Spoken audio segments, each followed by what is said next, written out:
Better tippers, older men or younger men? Or girls? So I've had good experiences with women spending good money. I've also had very poor experiences with women in the strip clubs because they want to act like they're okay with their husbands or boyfriends going to the strip club. So they'll join in and then they get very jealous, very upset. They'll be like, don't you dare fucking tip her. Also, do you view your job as a job or as a career? It's a career. You know, my first night ever as a dancer, I made $1,000 and I was just a little baby child. And that was the most money I have ever seen at one time. And you were 18? Yeah. So I picked Amber. Amber is my stripper name. That's what Florida knows me as. Anyway, everyone out here, I'm Amber here. But back home, people still call me Sugar. Every time I go home. We have that in common. We do. So it's like a whole different identity. It really is. Yeah. Are you a stripper? Like people would just ask me that because the way I walked, the way I talked, I didn't act like myself. Like the way I'm acting here, like this is like my actual personality. This is Jodi. Yeah, this is Jodi. But I swear, like, I don't know. I had this persona that I would not kick off my shoulder once I left the strip club. It's so hard to explain, but I wanted to be like that hard, bad bitch outside of the club. And that affected me. That truly affected my sense of self for a long time.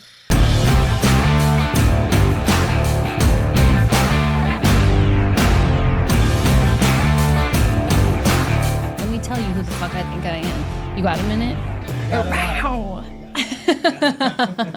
Hello, Feral friends. Welcome back to Feral. I'm your host, Savana Montana, and today we have a special guest in the house. She is going to share some details on what most women are probably scared to talk about.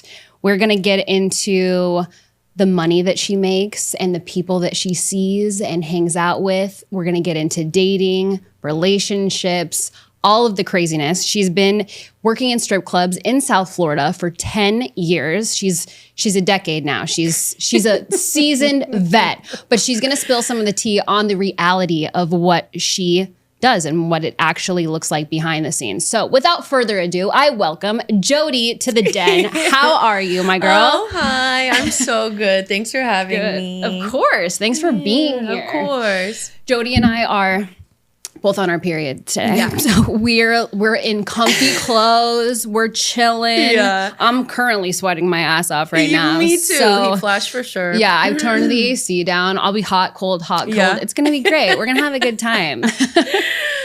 How was the drive over here? It was good. No traffic. It's about a 40-minute drive though. So I was just like lollygagging, got a coffee. It was nice. I think you're probably my first guest, maybe not my first, but top 3 who have showed up early. Jodi literally texted me this morning and she's like, hey, do you want me to be earlier? Like, what time do you want me to show up? And I actually love that because most people are late. No offense to my other guests. Actually? Oh yeah, people are late all the time. No. But I built in the buffer period for the studio time so that it doesn't really affect their show time. Yeah. But no, yeah, I was stoked. I was like, wow, I wonder if she's like this all the time. I am. Because I'm a planner. Same. I have a big bulletin board by my bed that has like time frames of everything I have to do that day. And if I miss it, my whole day falls apart.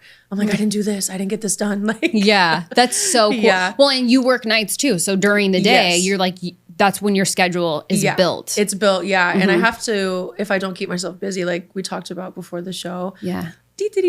Just sitting around. Like I hate that feeling. I literally do. So yeah, I like to stay busy. Yeah. I'm very much a movement person too. And it's definitely I'm big into I'm not huge into astrology. I just know a lot about my astrology because I read about it. What is it? What's your sign? I'm an Aries. So yeah. I love Aries. Yes. I'm a Cancer, a water sign for sure. Yes. Oh my God. So you're like the flow. Yeah. I'm the fire. You I'm are the fire. I feel that with you. Blowing arrows of fire at people. I feel that. Definitely. Thank you. Yeah. Oh my God. Yeah. So I need movement. I'm like you, but you do too because you're water. So you like to be in flow and to be constantly doing something. Grounded people like earth signs. Yeah.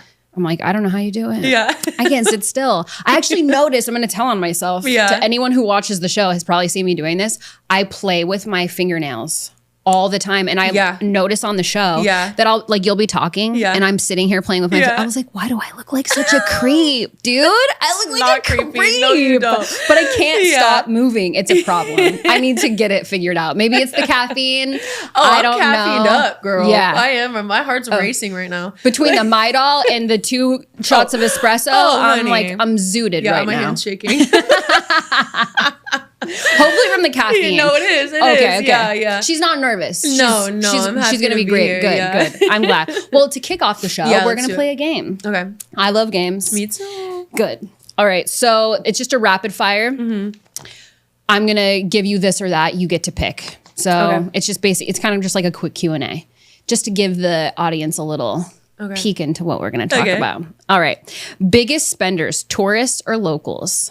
I'm going to say locals. Like, personally, if you can build a rapport with someone who lives locally to you, you're going to make the most money. Like, okay, sure, you'll have a traveler come in twice a year and they'll spend maybe like a few thousand. They'll spend twice a year. But like, I've gotten so lucky with local clients. I'm gonna like a couple like famous ones. Like I've had, Nice. I don't want to, I mean. Yeah, you don't have to name drop if you don't want to. He's old as shit now. Yeah, he's probably 67, 70 years old. But in the 70s and 80s, he was in a rock and roll band called Blue Oyster Cult. I was gonna say, is it Rod Stewart? No. Yeah.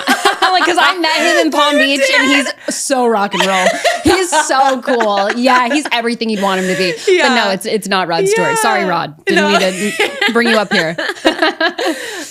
No, but he and I were together in a sugar daddy, sugar baby relationship. It turned into, because he was such a regular at the strip club with me. I was like, why don't we just freaking hang out and we get out of here. Yeah, we get out of this joint. You know? Yeah, let's blow this popsicle let's blow stand. This place. Like, fuck. And so he was down and it turned into like a 3-year thing. Yeah. And he spent, I think in kind of jumping all over the place. But fine. In 2021, he gave me in total $375,000 throughout the year. Wow. Yeah. So that was my best year financially that I had. Because on top of him, I was still going to work. With one client. Yeah, that was just with him. Yeah. Crazy. I mean, do I have all that money? It's gone. No. Yeah. Like, no, babe, I don't. But it was a good year for me. And I think that's when I did all my traveling, like a lot of it. I took my grandma to Hawaii. That was so much fun. I dropped like $15K on a music festival. Babe, yeah, blowing it. Yeah, living my early 20s like a queen. Yeah, exactly. Because now you're coming towards the end, and you're like ready for them to be over. Yeah, so I feel you. Yeah. I literally, I think I did an entire episode on just about being 30 and turning 30. So when I turn 30, we'll have to recap. Oh, we're gonna recap, for sure. I'm like, so how are you feeling at 30? Much better. Yes. All right. More drama. Dancers or customers? Dancers. Yeah. Ugh, so it's like catty. So catty. Especially in South Florida. I've traveled all over the US. I'm from Oregon. So that's where I started my career as a dancer. I was 18. Which is super big. It's very common to become a stripper in Portland. It is. Okay. It was so, and you didn't realize it, because I was so sheltered as a child, didn't come from the best upbringing. So I didn't really know about the outside world. I was kind of in the house a lot, just like we didn't have social media. We didn't have anything. But then what transformed that was like meeting a friend that I went to high school with, and she was secretly a dancer. We had moved in together. I was a CNA. I was working in nursing homes and stuff like that when I was 17. Yeah, because I graduated high school a bit early because I did like a college program. So I got my nursing assistant degree. Contrary to popular belief, dancers are very smart. Yes, we are. We are. Just saying. Yeah. And I secretly found out she was dancing. And at first I was like, you disgusting whore when I found out, right? Really? And that's so unlike me because I think doesn't sound like you at all. It doesn't sound like me. And I think I was just jealous because she would sleep all day. And then for some reason, she still had money for rent. And I'm out working 3 jobs, to pay for our rent at the time. And she wasn't putting me on. I had to find out anyway through the grapevine. And so I ended up packing all my shit. I called my dad, actually, who has been in prison most of my life, in and out. But at the time he was released, and I didn't really have a figure to ask about this. So I was like, fuck yeah, I'm going to call him. Like, he probably whatever. And so I was like, hey, look, like, I think I want to move to Portland because I was living in a smaller town. I want to move to Portland and I want to be a stripper. And he was like, yeah. He was like, do it. I was like, oh, okay. So I think I'll just go do that. So packed up a U-Haul with whatever I freaking had in that little apartment, and I drove with my car hitched on the back of a U-Haul, and I literally like went for a couple days, and yeah, that was the beginning of my journey. Wow, that's amazing. Yeah. Well, so your friend introduced you and you were like, I'm going to try That was it. it. She didn't introduce me at all. Actually, I basically just figured out she was doing it, and I was like, I'm going to do it better. I don't know what it was in me. Yeah, I was like, okay. If you can do this, I can definitely do this. Dude, the amount of balls we had right after graduating high school, I was like, I could be anything I want. Yeah, I was like, can I get some more of that back now? Running bitches over. Yeah. All the confidence. Like drove across the country, moved. Like, Hell yeah. Yeah. Where are so you many from? balls. Montana. Oh my gosh. I love Missoula, Montana. I go there all the time. Do you? Yeah, for music festivals. That's where my dad lives. Are you I went to kidding high me? school there for Oh 2 my years. gosh. Yeah. I love that it's like a cute, like, college-y, like very college vibe. Yeah, you got that's the Grizz. So yeah, and then we don't like the cats. Sorry, not sorry, but yeah. So no, yeah, it's super cute college town. Yeah, I love it there. Beautiful. Yes. Shout out to Hellgate High Yes, for any of the shout out. kids that go there. Actually, all my siblings, my younger 3 siblings, they all went to Hellgate. Oh my gosh, Yeah. a family affair. Yes, I'm one of 6. There's a my lot gosh. of us. Yeah. I couldn't imagine. Well, I mean, I didn't get to spend that much time with them because different parents. So like my mom had me and my blood brother, and then the other 4 are half. But they're all super cool. Yeah. Like, especially my younger siblings, they're so cute. I'm obsessed. Stunning. They're like not even little anymore. They're like 23 and 20 and whatever. Anyways, this is not what the show's about. Sorry. Better tippers, older men or younger men? Or girls? Oh my gosh, that's hard because I've had such a variety. There's I mean, and when women come in, if they're in a good mood, I will say, like if they're with their husbands and they're both there by choice, I guess. I've had good experiences with women spending good money. I've also had very poor experiences with women in the strip clubs because they want to act like they're okay with their husbands or boyfriends going to the strip club. So they'll join in and then they get very jealous, very upset. They'll be like, don't you dare fucking tip her. All kinds of stuff. So I Make up your mind before you walk in the door. I personally stay away from younger couples. I like if they're older, like 50 plus, they're there for a good time. A good time. Most times. Like I've always had a good experience. But yeah, younger couples, I'm like, ugh, like they're gonna fight. So insecure. They're so insecure. The woman, I know she's insecure. Like she's never worked in her day in her life. As a stripper, so she doesn't know. Yeah, like we don't want your man, babe. No, we really don't. We do want his money, but so do you. So shut up. We're all on the or same get page. on stage. Literally. I don't know what you want. Yeah. No, I probably shouldn't be saying this, but I'm going to because we know me. Yeah. Will and I used to go to strip clubs all the time when we first started dating. We were party animals. Yes. I personally love a stripper, It's and fun. I love the $1 million table. I'm like, give me the front row seat. And girls loved me, so I was like, like you're pretty and you're motorboating. fun. I'm putting money in G-strings. It was so fun. He would hand me a wad of cash. And I'm like, yes. He's like, here you go, babe. Yeah. I'm like, dude, I had the best time. And I was also preferable, like, and so is he, which makes sense because I'm a blonde. I'm like, we specifically wanted blonde strippers. So we would request them because I'm like, this is what I look like. Yeah. Obviously that's it. Like, so I'm like, we just made it real simple. But so much fun. I've had not great nights in strip clubs, but I would say 98% of my experiences in a strip club were all fantastic. Absolutely. I don't really, there was one night that was a dud and it was just the 2 of us and we bought we bought 2 bottles. Yeah. I got my tequila, he got his bourbon, and we sat there and we were like, no one's hot and why are we here?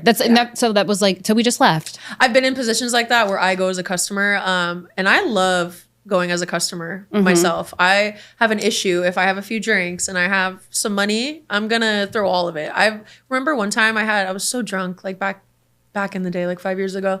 I went to Booby Trap. There wasn't one hot dancer in there, but I threw $1,000 on the prettiest one that I could find, and she was like a 6 maybe. Like I felt I was like, someone's got to get this because I'm turned up and I want to throw some money. Yeah.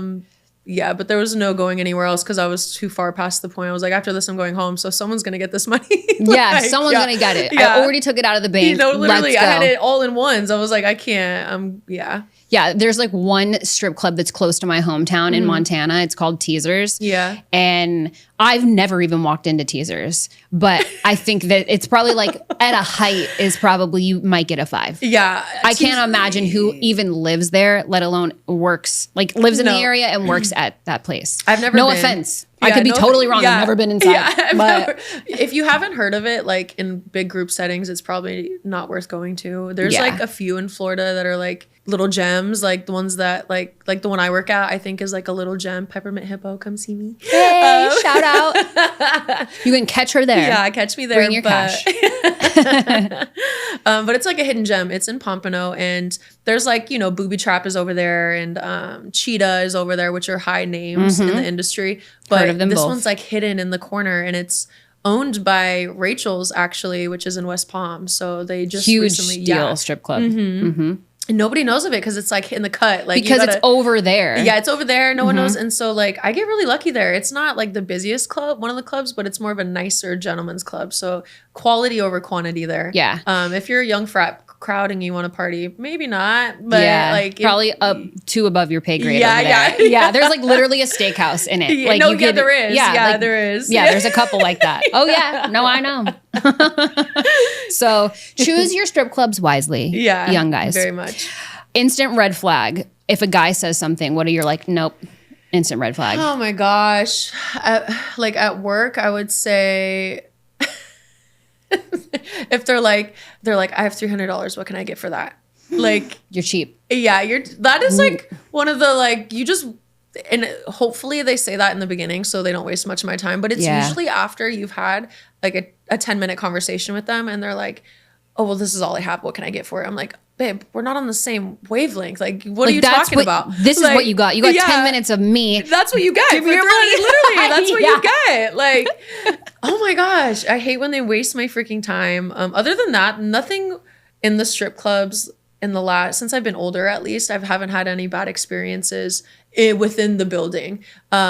Good. When I was young, because you're learning the way around the club and your boundaries and things like that. Yeah. And when you're not firm on your boundaries is when men can smell it on you. Yeah. They sniff it out. Yeah. Like, I can take advantage here. Yes, yeah. Like, and that's why I don't drink in the clubs anymore. I don't do any substance at work. I might smoke a little joint before or something to like get me in the zone. But other than that, like being hyper aware is so important to me.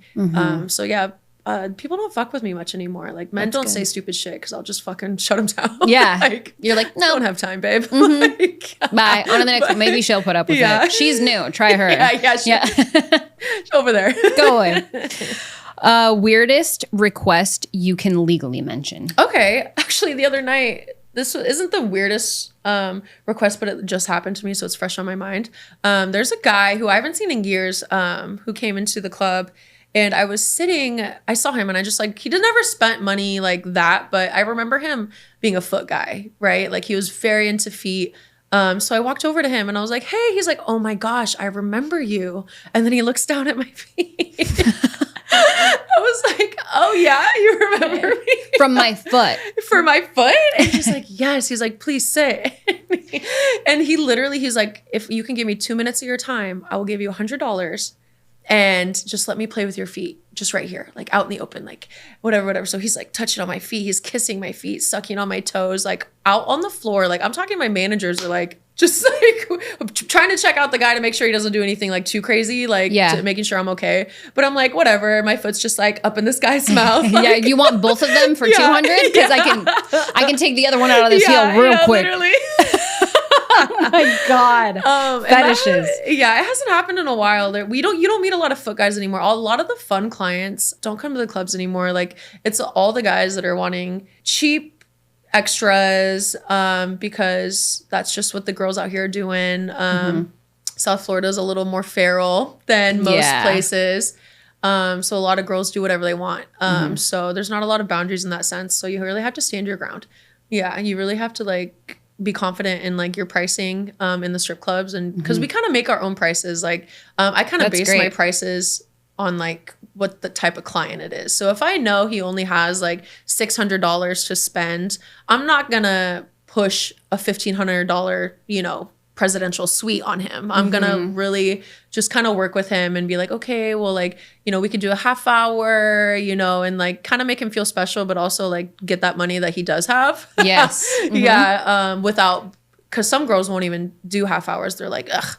Yeah. They're like, pff, you know, like at the nicer clubs, you know, like some of the girls I've met. So is it half an hour long or it's short? Like half hour, like you get like a private room with them for 30 minutes. Right. Yeah. Okay. So whatever you choose to do in those 30 minutes, whatever your boundaries are and things like that, like whatever, do it, but always talk about it, because boy, have I had some times. Oh man. Yeah. Because they're like pushing. Yeah. Like boundary. I remember there was a time when I want to say not even 21 yet, like maybe 19 or 20. I was working at a club in Pompano, and I sold a 15-minute room. I was young. I didn't really know what went on in South Florida clubs because I was traveling here at the time. I was not living here. So this guy, he had $100 bill, and I was like, that's okay for 15 minutes. Stupid. So we get back there, and I'm dancing, doing like your regular thing. And he was like, oh, no. He's like, I don't want that. And then he grabs my wrist and pins me down, like physically tries to assault me. And so I take the $100 and I like rip it in tiny pieces and I throw it on him, and I'm crying because this is one of the first times that had happened to me so young. So I was like being dramatic, I think. But I run out and I'm like, this guy, like, you know, to my manager, and they actually fired me. They were like, you need to leave. And so, yeah, I got fired from that club actually for being assaulted. Crazy. Yeah. And I had bruising on my wrist. Yeah. He was very aggressive with me, and I barely got out of that situation. That's insane, because it could have been so much worse. Yeah, it could have been so much worse. If you didn't get out. Yeah, I know. Yeah. A lot can go down in 15 minutes. It's a long time in a private room with someone who's assaulting you. So thank God. Yeah. That's crazy. And they fired you. Yeah, and that's one of the things. Because they saw you as a liability? Yeah, because like if you say something or do something, we're going to get in trouble for it. Side note, I did do something about it. I went to the police. Good. I did. Yeah. And I called them. They came to my house at the time, and I just explained the situation. And I had, because the guy had paid for the room with his credit card, but was supposed to pay me cash, right? So they had his name and information and everything like at the club. Like, so they knew who this man was. And when the second I told the officer, they were like, so what happened? I told them the situation. They were like, well, where were you? And I was like, well, I was at work. And they're like, well, where do you work? And I was like, the strip club. And they were like, well, which one? And I was like, okay. And I told them, and they're like, oh yeah, there's nothing we can do for you. Because at the time that specific club was like, had some police officers on their payroll. Yeah. So they literally drove away, like didn't even make a report or anything. They're like, sorry, we can't help you. That club is shut down now. Like, obviously. I can imagine. Like it's no longer there. But that was in South Florida? Or? Yeah, that was in Pompano. Really? Yeah. Actually, it's the same building. I'm not trying to expose them, but you know what? It's okay. Fuck them. Fuck them. Yeah, like, they're closed anyway. Yeah, so it was the same building I'm working in now, but Rachel's had bought this building because it was, they closed down after COVID for like a year, and then they tried to reopen, but he couldn't afford to keep the building. That's where that's at. Well, now you know. Yeah. And then the people are like, oh, I want to know who it was. Yeah. So they're going to go on the internet like, who was here before? Yeah. It's all right. We'll let you guys do the work. Yeah, you do the work. You can deep dive on Google. Yeah. Most overrated part of your job? I'm going to say... Also, do you view your job as a job or as a career? It's a career. When I was prepping for your episode, I was like, I consider it a career, but I'm going to say whatever she wants. Yeah, me to say. no. Because people might view it different. When you start, you don't think like that. You think, oh, I'm going to make all this money and nothing bad's going to happen. And I'm just going to party and have fun. And then I'll get out of this. I'll make all this money. I'll just bounce out. Yeah, I'll just leave. Quick cash. But then, my first night ever as a dancer, I made $1,000. And I was just a little baby child. And that was the most money I have ever seen at one time. And you were 18? Yeah.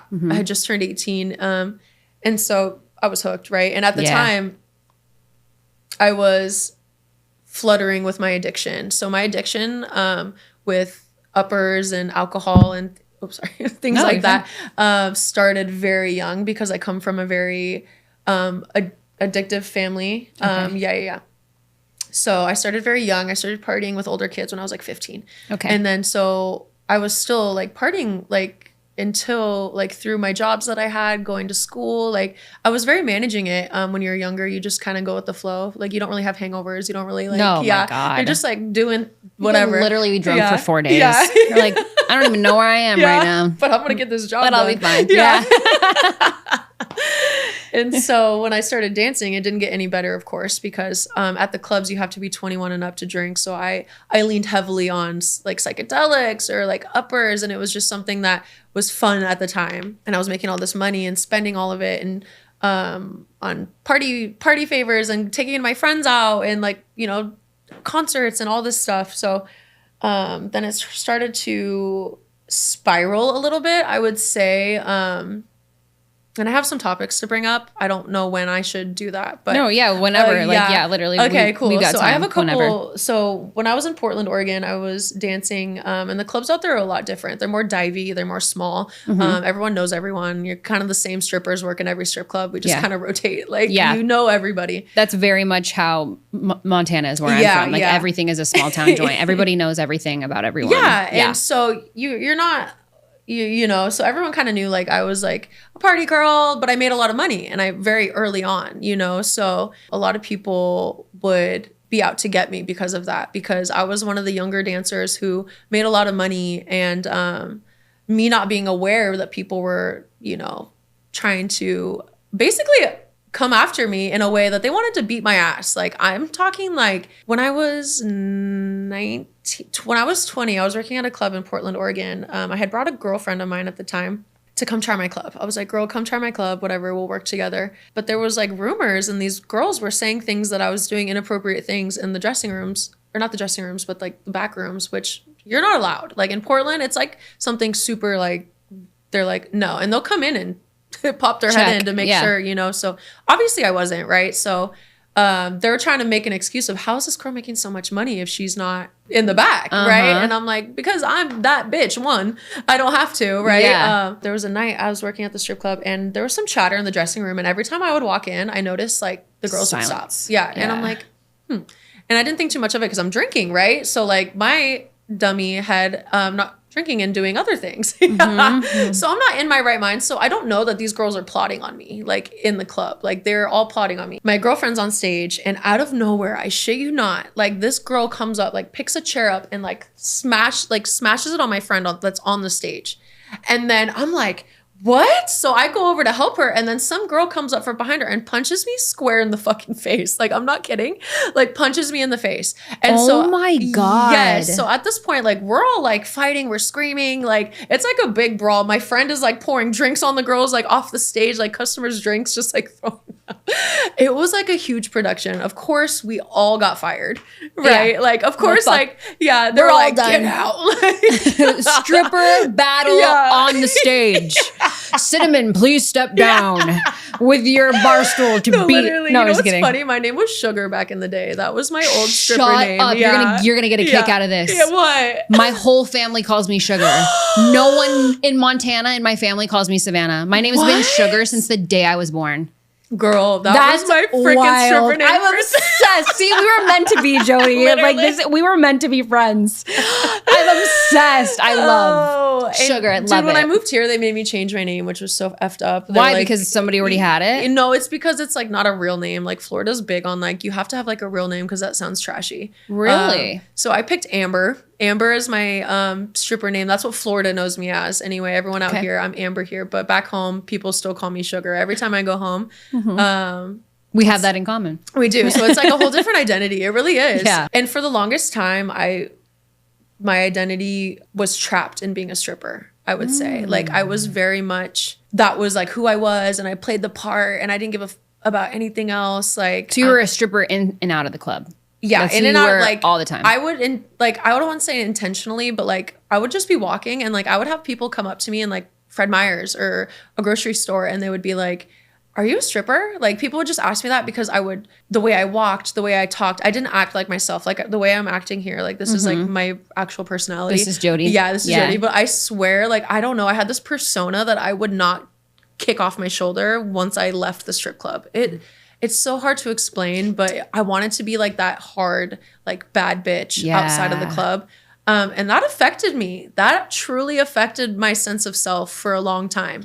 I can only imagine. Gosh, I couldn't find out who I was until I'm going to say when I moved to Florida 5 years ago, almost 6 now, but I finally started to get out of like being a stripper, like addict version of myself and started like working out and like meeting quality friends who didn't like, you know, party all the time. And I started going to church out here. Like that's right. You and Zach go to church on Sundays, right? We do. I gotta go with you. Yeah. The church I go to now, I think it's a little mega. I want to find something smaller.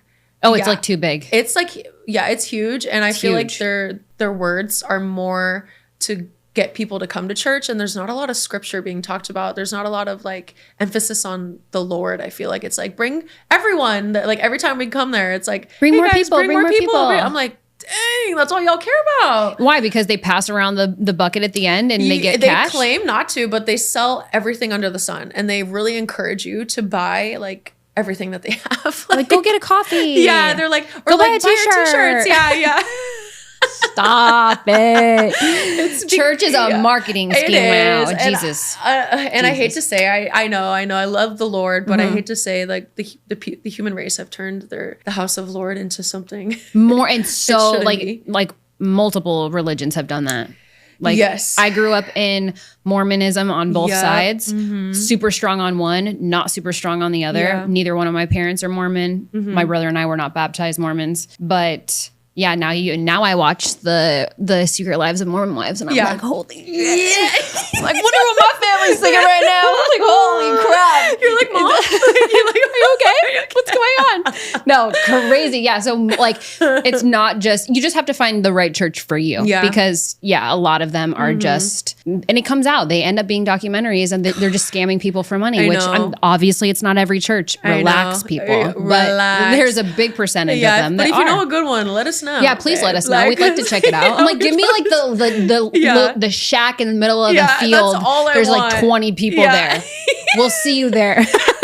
That's the church we're looking for if it exists. I want. Yes. Yeah. We'll read a scripture and go on our Sunday.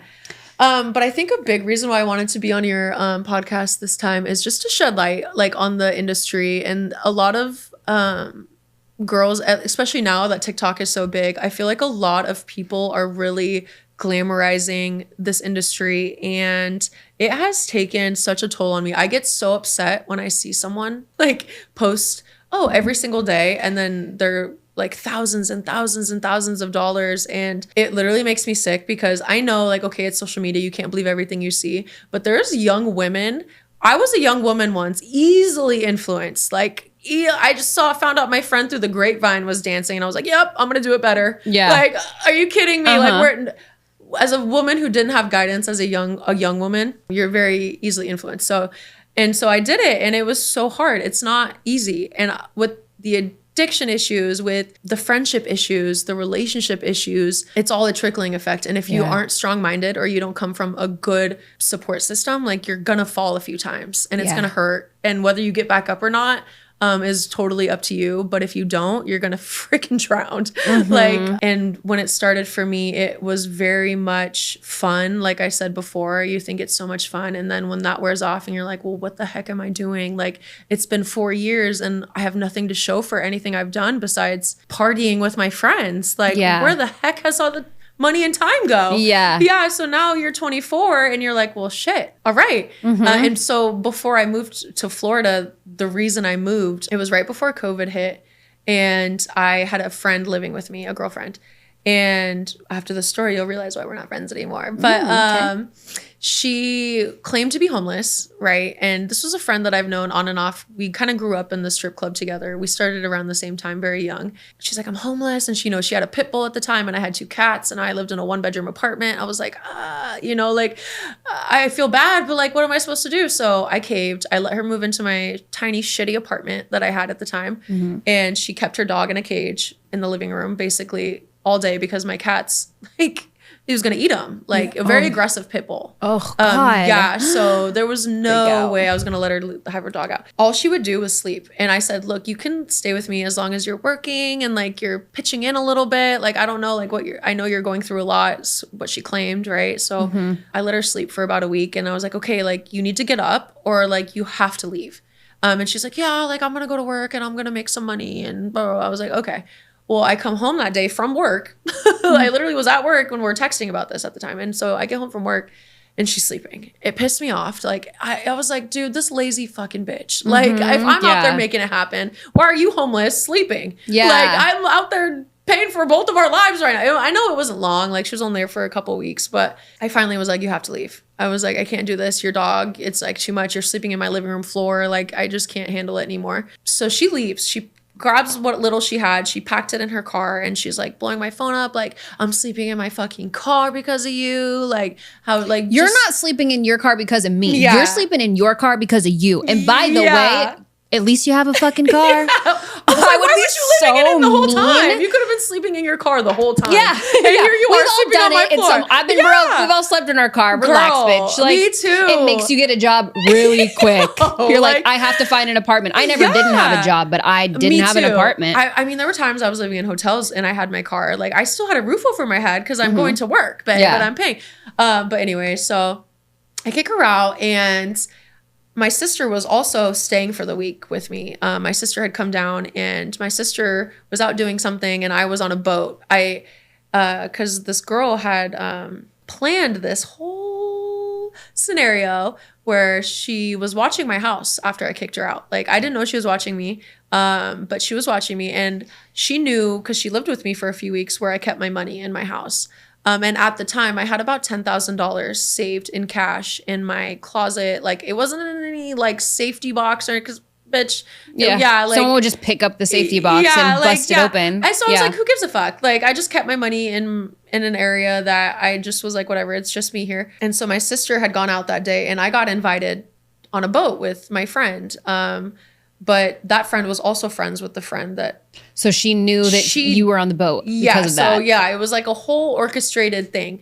And so I'm on the boat drinking, having fun, thinking like this is the best day ever, right? And I get home and my house was broken into. My closet was completely ransacked where I kept my money. She stole every dollar that I had in my closet. And at the time, I didn't know it was her. Okay, so at the time, I'm freaking out. Like, I'm calling. I didn't even call I called my insurance company. Who was the first person I called? Smart. I don't know why, but like, I didn't even think of that. Yeah, like, I know, like, thinking they were gonna like give me all my money back or something. I was like, someone stole from me, but no, they did not. They didn't give me shit. Damn. Yeah, insurance, another scam. Yeah, I know, literally. So I'm texting my girlfriend, the one that had robbed me, but I didn't know at the time. I'm like, dude, someone broke into my house. Like, blah, blah, blah. And she was like, well, maybe it was your sister because like your sister's staying with you. And so averted my eyes from her. And like, I started being upset with my sister. Like, I've apologized now a million times to my sister. Like, I was so hard on her. I was like, you need to fucking leave, like, get out of my house. Like, and she was like, it wasn't me. She was like, I swear it wasn't me. She was like, I'm so sorry. Like, I would never do this to you. And so she ended up leaving, of course. Are you guys close in age? Yeah, I'm 28 turning 29. She's turning 28. So we're 14 months apart. Yeah, you're like my brother and I. We're like 18 months apart. Yeah, we're best friends now, but when we were kids, oh my God. Oh yeah, all we did was fight. Yeah. It was like DEFCON 5 for sure. And so I threw my sister out. I'm like, get out of here. And so this girl was at work one night, and my best friend at the time was sitting at the same club that this girl that robbed me is. And someone was like, hey, you know that girl over there robbed your best friend, right? And my best friend like looks over and she was like, who, her? Which was also a good friend of ours. So like, and she was like, yeah, that. And so my best friend calls me immediately. Like, there's a scene in the club, right? Like, whatever. I don't know exactly what happened because I wasn't there. I wasn't working that night. I was at home, like relaxing, like trying to recover from being robbed. Yeah. I'm like, I'm not coming in tonight. Yeah. I was like, I need to rest. Yeah. I need to cry. Yeah. And so my best friend calls me and she's like, oh my God, it was Sophia. It was Sophia. And how did she know? That's her name, by the way. Yeah. And fuck you, Sophia, because I heard you're fat and your baby daddy beats you now. So I didn't have to do anything. Sophia, Yeah. Karma's a bitch. I don't know. We don't know what to tell you. I was young and dumb, and of course I'm furious. So it was like 3 a.m. My girlfriend like races to my house.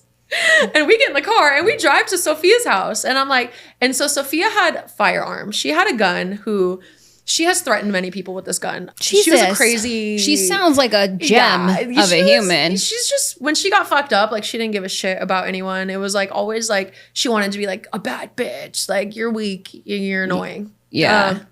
Anyways, so we're at her house, like, 3 a.m. Like, I'm screaming. She lives in a building where you can't get in unless you have, like, a code, right? Mm-hmm. So we're, like... I'm like, come downstairs, bitch. Like... Yeah, you're like, stupid. I'm gonna kill you. Yeah. Come downstairs. I'm not going downstairs. Yeah, you're gonna kill me. No. And I was like, all right, bitch. Yeah, like, that makes sense. It's worth a try. Yeah. I thought you were that dumb. Maybe you have a little bit more brains than I expected. So that's why I say, like, these, you can't be, and it's like friendships in the strip club is hard because you give your everything to these people and you have no idea what their intentions are. And no, nay, it doesn't stop there. There's several women that have done that to me in my lifetime. It's probably, let's say 3 out of 7 of my friends have taken advantage of me or robbed me in my stripper career lifetime. And it's always the most homeless, like, needy, like they want you to take care, like they make you feel bad for them in a way, so you're like, it's like a guilt trip. Yeah, it's like a guilt trip. You're like, fine, like, here, bitch, like, you know what I mean? And then they totally, once you're fed up and you're done with it, they're like, okay, what can I get from her now? Like, this is my last, like, hurrah. That's crazy. Yeah. Just out of curiosity, when the times that you have been robbed, have you seen that money come back to you in other ways? Yes, I did. So what's funny is when that girl robbed me before I moved to Florida, and this is where my story begins, because when I moved to Florida, like, I manifested, like, the whole ride. I was like, I'm gonna find a rich sugar daddy and I'm gonna live my best life and all this money I'm gonna get back. And it was so crazy because, like, the first 2 months is when I met that famous rock star that I was talking about. Mm-hmm. I was introduced to him by a waitress, and she was like, I know someone, I think you're really going to like him. So we hit it off, you know, he really liked me, and that's the guy. That year is when I made that, that guy alone gave me $375,000. Yeah. So it was like, I was no longer angry at her. I felt bad for her. Yeah. I was like, because then, years pass, and, like, that's where I got that information where, she is an abusive relationship and she's, like, overweight, trying to work at the clubs, and nobody will hire her now because she's just beaten and battered and, not what the strip clubs are looking for. And it's like, you did that horrible thing, and, like, look where you're at, and, like, look where I'm at that time. I was just like, oh my gosh. I was thriving. I was glowing. I was, and the industry goes like that. It goes in waves. So you're not always going to be doing really well. You'll have a really good year, and then the next year, like, there's a recession, and then you're not making any money because, strippers are the first ones to see that recession. Yeah. Because men are always going to be men, and they're always going to spend money on it if they have it, even if it's the last of what they have. They're going to spend it. But if they don't have anything, they can't come, babes. Like, so that's how you know. Yeah. But yeah. Have you ever pressed charges on anyone who has robbed you? No, but I did put cameras in my house. Smart. I started putting cameras in my house now. And even to this day, like, and my sister, she comments on it all the time. She's like, you have such, like, trust issues. I was like, well, wouldn't you? She's like, why do you have cameras in your living room? I was like, well, I need them in my living room. Yeah. Like, I'm scared. Honestly, one of our friends was robbed in Miami, and he's a big deal. Like, he's got billboards and all this stuff. They have cameras inside of their house, and thank God that they do, because they got robbed. People literally went into their house. They're in their house sleeping with their 2 daughters. Thank God they have cameras. Oh, yeah. Literally right on their living room. It's not weird. Honey, we live in South Florida. For anyone who doesn't, if I wasn't in a relationship with Will, he's taught me so much about safety because I'm used to having a man now who's very protective of me. Thank God. We have guns. We know how to use them. We like that. We're like, need that. Yes. So fantastic. Yeah. But I can't imagine I was so independent, and I love living alone and being alone. I can't imagine having to go back to that life now. I would have cameras everywhere. I would never tell people where I lived. I probably wouldn't have people over, no matter what industry I worked in, because I would just be like, I don't even want you to know where I live. I don't I'm a recluse. Yeah. You don't need to know. It's on a need to know basis Same and you don't page. need to know. Yeah. But I did not think that way in my 20s. No, I had every Dick and Harry at my house. I'm like, who wants to come over? We used to pregame. I had a studio apartment right off of Los Olas. Literally the tiniest crib ever. We'd pregame at my house and we'd go downtown and like have so much fun. Yeah. I loved it. And at the time you love it. But then people really will take advantage of you if you're like consistently that person where you're like, come to my house or like come like party here and like we'll pregame here. It's like people start noticing like where you put things and like how you do things. And I've never thought this way. Like I have never once thought like, oh my God, let me watch where they're putting their money right now so I can like rob them later. Like I have never once thought that.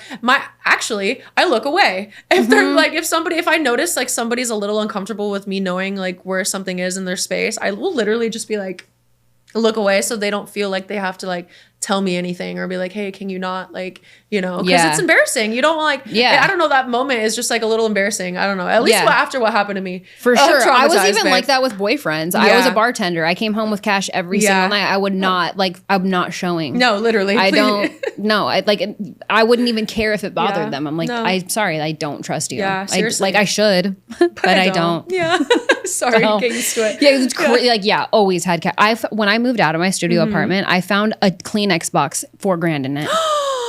That's not a lie. That's a dude. Free I was money. like, God, I hid so much money in this fucking house, and still had it all. Had a whole box of cash from COVID because I was worried about the bank. So I started keeping my cash on me, and I wouldn't put money in the bank during COVID. You're smart. So, and I was like, dude, I had so much fucking meat in my studio. I just moved out of my studio last year, right after I got engaged. Exactly a year ago today. I was like, dude, there's so much money in this house. I should probably deep clean.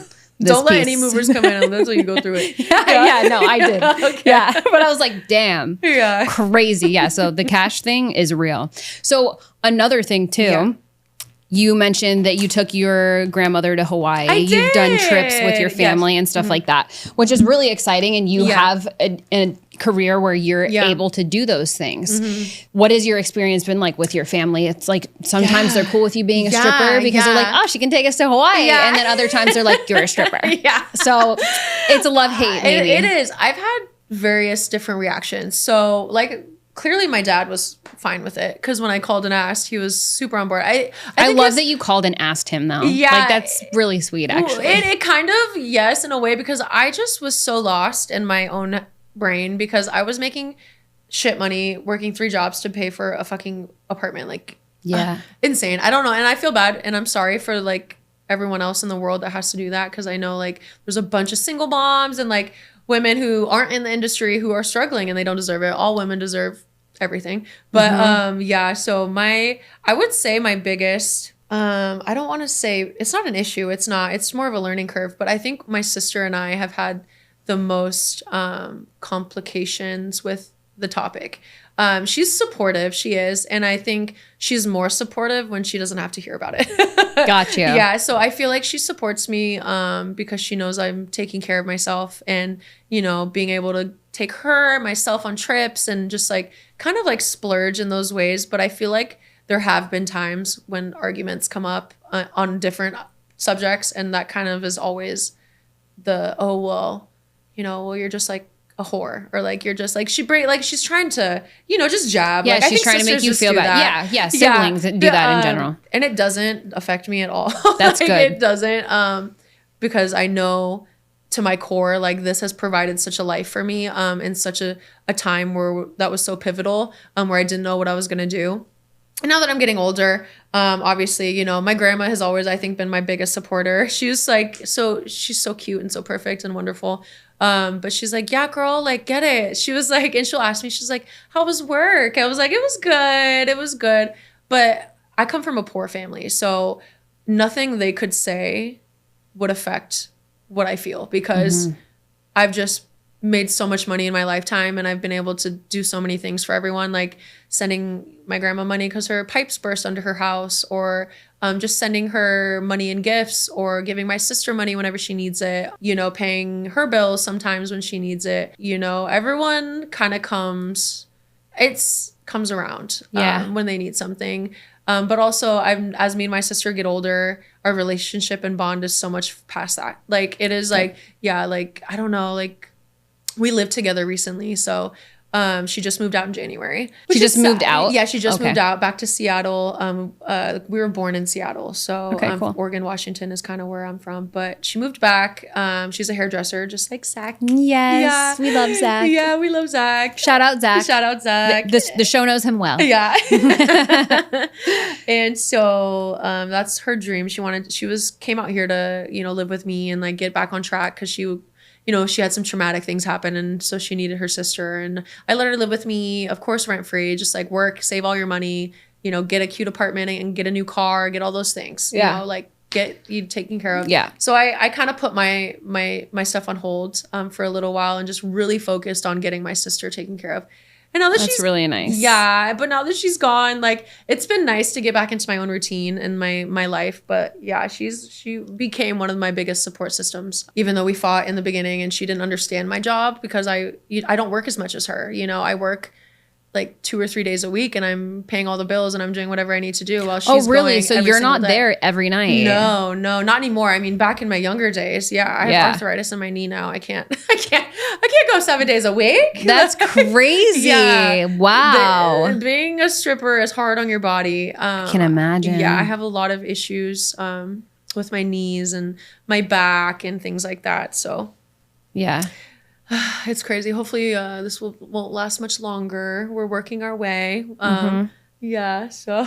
And so this is just a random thought. Yeah. The stripper poles move. Some do. They spin. Yeah, some do. Not all of them. Not all of them. I prefer when they do. Yeah, I would imagine. Because then you just hold on and then you use your weight to move. Yeah, it's easier. Instead of like what it would do to your skin. It like, You're God, like that's going to be hard. Oh, I've had pole burn. It's called pole burn. Okay. Like, so if you get like your skin stuck on the pole, like if you're sweating a little bit or like you catch yourself so you don't fall, man, it like tears into you. Yeah. Like, bloody. Like you get blood sometimes and it turns into like this big rash, almost like rash bruise. Yeah, it's horrifying. It sounds brutal. I mean, I've sprained ankles at the club. I've got arthritis in the knee. I've strained my back to the point where I've had to be like picked up and carried to the. Oh my my sister has experienced this with me. Like there was a time I was working a long week and I was like, I needed money for something. I don't know what it was. So I was just working extra that week. And I threw my back out just by like putting laundry away. And I'm like on my floor. And thank God my sister's living with me. Michaela, if you listen to this, I know you're going to laugh your ass off because she literally is like so much smaller than I am. And she picks me up like a grown man. And like, I was just like, what do you want me to do? I was like, I don't know, put me in the bath. Like I'm fully clothed. And she fills the bath and she like puts me in the bath. And she's like, she's like laughing. She's like, what the fuck is wrong with you? Like I was like, I don't know, babe. Like this job is killing me. Yes. Like, don't do this. No. Don't try this at home. Like, here's one of those heat flashes we were talking about. I know. I'm like I'm having one of those heat flashes. It's like hot, cold. Yeah, literally. Like, he probably turned off the freaking air. We're gonna roast in here. No, I'm just kidding. I don't know. But I hope not. No, literally. Is there something like specifically with South Florida strip club culture that like if you told us, no one would believe you unless they saw it? Oh my God. Yeah. I'm gonna say the favors for money out in South Florida. That doesn't happen in a lot of states. Really? Like if it does, it's very secret. But in Florida, it's so expected of you to do it. And honestly, like, and if girls in South Florida are saying they're not doing it, like, you're lying, babes. Like, because there's no way. And I've met baby strippers like who are 8. And South Florida changed the rules. I think it was last year or the year before. You have to be 21 now. Yeah, because you're in a club where they're serving alcohol, drinking alcohol. Like, it makes sense. Yeah, but in the beginning, it wasn't like that. So I was, working out in Florida, 18, 19, 20 years old. And so I got to experience it very young. Yeah. Like very young, very raw, seeing all the shit that goes on in the nightclubs. And I think one of the first strip clubs I worked at was Scarlett's. And it traumatized me to no end. Like I had a seizure once, like at the club. Like I had to be taken in an ambulance to the hospital. Oh my God. Yeah, because it's just like, everyone's smoking cigarettes and like cigars and everyone's like high energy because they're on Molly and drugs and like they're open till fucking, I don't know, I don't think 9 they o'clock. close. I don't think I don't, right? They're probably at least never when I was closed. going where they didn't, like, there's no, it was literally, the sun was coming up when we were leaving. And so I wasn't used to that coming from my small town, you know, Portland. So in the beginning, it was very hard. They didn't fire me for that, of course, because like, duh, it's like I was literally epileptic in here. Like, you guys, the lights are flashing, the smoke is everywhere. Like, so I literally just fainted. I was fine, whatever. But yeah, that was traumatizing. So I never went back. I really didn't. They didn't fire me or anything. I just didn't go back. But there was a time, and this is another thing, the strip clubs in South Florida, the management are so favoritism. Like, the favoritism is always there. Like, so there's like a hierarchy. There's very much like the politics in any bar, especially I can imagine a strip club. I've not worked in one, but even in the bar scene, it was so political. And it's so, I'm like, dude, we're fucking bartenders. Get over yourself. We're not neurosurgeons, dude, babe. Like, we sling fucking drinks. Shut up. Do your job. Like, it's crazy. The egos people have to like control your shifts and what you work and the money you make. It's always the higher up. It's like never like it trickles down. Yeah, it trickles down. And so it's like it's always, it goes owners, and then the managers that have been there the longest, and then the newer managers, and then the strippers that have been there the longest. And then it just goes all the way down to the bartenders, babe. Like all the way down to the door girl that works at the door. So for me, being so young, they were trying to take advantage of me, like in the beginning. So like Scarlett's was one of those clubs. I had an experience at Scarlett's where I was working a night and I had done a room. I had done a champagne room. I had made like probably like $3,000 or $4,000 that night. Because the guy was paying with his credit card. They would come in and be like, "Do you want to extend?" And the guy was so fucked up, and we're just chatting. Like it was one of the best experiences with a customer I had, right? Yeah. So having the best time of my life, I was so excited. I was like, I'm gonna get all this money, and I didn't do shit. I was like, what a good night. Yeah. Right. So at the end of the night, because we don't collect that money till the very end. So once your shift is over, you get like these coupons or whatever, and you can go collect your money. And so I'm going, and I think they even do that for you to take out money. As a consumer, you get a chip, you get this little piece of paper, and then you bring it to this gate. Literally, you look like you're in a casino, and then you're like, "Here, this is how much money I want," and then they just hand you wads. Yeah, they do, and it's awesome. It's It's an experience. It's their own like system. Currency. It's their own. It's wild. So I went and I went to go get my money, and the manager goes, "Oh, like we don't have any recollection of you doing any champagne rooms," and I was like, "What?" I was like, I was in there all night. I was like at least 3 or 4 hours. Like I was up there, you know, and that's over half my shift. And he goes, "No, we don't." And I was like, "Yeah, you do." And so we got in this huge, you know, argument, and I threatened him with a lawyer. I said, because at the time I actually did have a lawyer. Yeah. I was like, this guy, because I was working with him for something else, but I was like, yeah. That's a lot of money. It is. And so, that's literally half of your shift. Yeah. And I was so excited about it, you know? And so the manager, I don't even know who the guy, I'm sure he's long gone by now. It's been, you know, 8 years since this has happened, but he had some ones in his pocket. He had like grabbed out the ones and he like threw it at my face. He's like, "Here, pick it up." And he's like, "Get the fuck out of here." He's like, "You want money so bad? Here." And he threw money at my face. Yeah. And I'm like, okay, so clearly, you know, you just robbed me. Right. And since I'm new here and I'm so young, you think I'm not going to do anything. And I think once I brought my lawyer up, it had triggered like something in him that just like really pissed him off. And he's like, "Do it then, bitch." And like threw money at my face. So I walked out of there with no fucking money. Yeah, I didn't have $1 to my name. And that was the biggest reason. Because I went back after that and then I had a seizure and then I never went back. I was like, this fucking club. Yeah, clearly there's some energy in here and God does not want me here. So I'm out. Yeah. Like, get me out of this place. Yeah. That's crazy. We're going to continue. But in the meantime, you can jump over to part 2 when it is available. And we'll see you there.